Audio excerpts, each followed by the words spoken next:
সবাই কেমন আছেন? আশা করি ভালো আছেন। তো আজকে কি রান্না করছি? তেহেরি রান্না করছি। তো এই যে দেখেন, মাংসটা কষিয়ে নিচ্ছি। আর কি কি জিনিস দিচ্ছি চলুন ঘুরে আসি। এখানে এটা হচ্ছে মসুরের ডাল, এটা হচ্ছে মুগের ডাল। এটা 2 প্রকার ডাল নিলাম। এটা হচ্ছে পোলাওর চাল। তো এগুলো দিয়ে কী করবো? এগুলো সব একসাথে মিক্স করে দেব।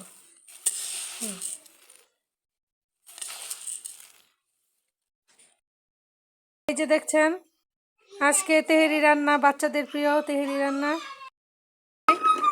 এই দেখেন,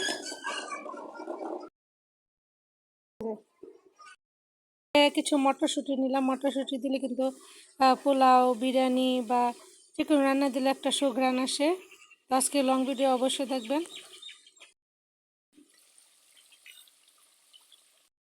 তো এসেই দেখলাম যে আমার তরকারিটা হয়ে গেছে,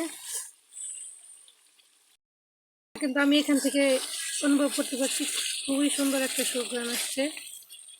বড় একটা লেগ পিসও দিলাম, আর ওগুলো ছোটো ছোটো কেটে দিলাম। দেখুন তরকারিটা কিন্তু অলমোস্ট হয়ে গেছে, তেল উঠে গিয়েছে, তার মানে হয়ে গেছে। দিয়ে দিলাম, দিয়ে দেওয়ার পরে একটু নাড়িয়ে চিড়ে এটার মধ্যে মশলার মধ্যে কষিয়ে নিলাম।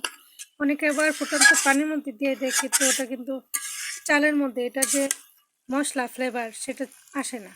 আর এইভাবে কিন্তু কষিয়ে নিলে এই রান্নার ফ্লেভারটা কিন্তু ভালো আসে।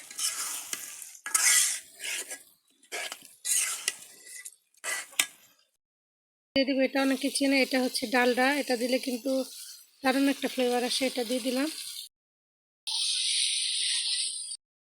পানি দিয়ে দিলাম। পানিটা কেমন দিবেন? এটা কিন্তু পোলাওয়ের মতন না। পোলাও যেরকম আমরা যতটুক চাল তার ডাবল পানি দেই, কিন্তু এটা কিন্তু ডাবল পানি না, এটা একটু বেশি পানি দিবেন, কিন্তু খিচুড়ির মতন এত বেশি পানি দেবেন না। এই যে দেখেন, এটা যেহেতু মনে করেন যে এখানে 2 পট চাল দিলে 4 পট পানি, এটা হচ্ছে পোলাওয়ের মেজারমেন্ট। তাহলে তেহেরি দিবেন যে 2 পট পানি, 2 পট চাল, একটু 2.5 পট থেকে একটু কম পানি, তাহলেই কিন্তু তেহেরিটা সুন্দর হবে। এই যে দিয়ে দিলাম, এখন ঢাকা দিয়ে দিব। আসলে কিন্তু লবণটা চেক করবেন। লবণটা যদি সমান সমান হয় তার মানে বুঝবেন কম হবে। যদি একটু বেশি হয়, একটু বেশি দিবেন লবণ, তাহলে বুঝবেন যে এটা কিন্তু একদম পারফেক্ট হবে। তো আমি একটু বেশি দিয়ে দিলাম।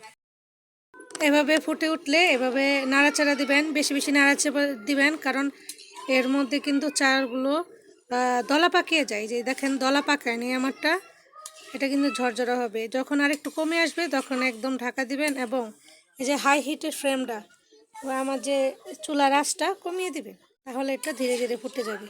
তো এখন কিন্তু মোটামুটি অনেক আঁচ আছে, আমরা কিন্তু একটু পরে আঁচটা কমিয়ে দিব। তো নাড়াচাড়া এই সময়ে লবণ দেখবেন, ঝাল দেখবেন, এবং মরিচ দিয়ে দেবেন। তো ধন্যবাদ সবাইকে। অবশ্যই পরবর্তীতে খাবারটা কেমন হলো তা অবশ্যই দেখবেন।